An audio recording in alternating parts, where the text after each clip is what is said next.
You ask Tiger to solve. This deals with linear equations with one unknown. The final result is x equals -14. Let's solve it step by step.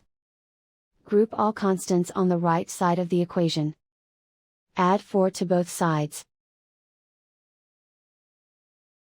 Simplify the arithmetic.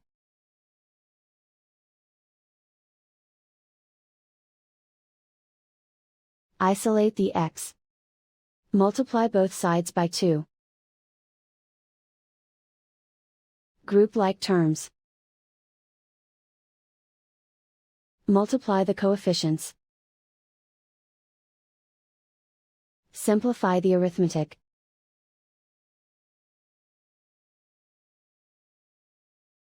Convert the x into a positive number.